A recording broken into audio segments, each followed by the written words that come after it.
We don't make movies to go to Sundance. We make movies because there are great stories out there that we want to tell that nobody else is telling.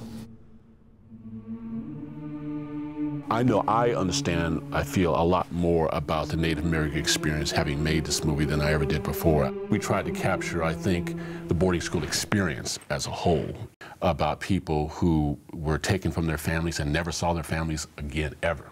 You had to leave your home and you had to go away to school somewhere, and you had to be separated from your culture. But you will remain here until you have received your authorized training. You've got someone coming in and saying, in essence, the way you are is wrong. And for you to be right, you have to be like this. So we have to cut your hair, you have to stop speaking your language, we have to change your name, you have to have a new religion, you have to change into somebody else. Wes Studi, who's the star of the film, his father went to a boarding school. I'm gonna out-white man the goddamn white man. And I'm gonna take you back to that school so you can be one too.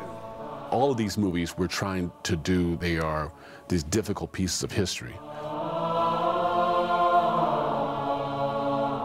Some of the challenges that we had involved coming up with a realistic setting of 1905 for everything that was going on in the film. It meant that we had to go off the beaten track a great deal of the time. We were shooting in the middle of the Flint Hills, for instance, where we had to find a place literally in the middle of this huge expanse where we could set up our cameras and literally shoot in any direction. Our undergraduate students do get a lot out of the experience of being with us as we're making these movies.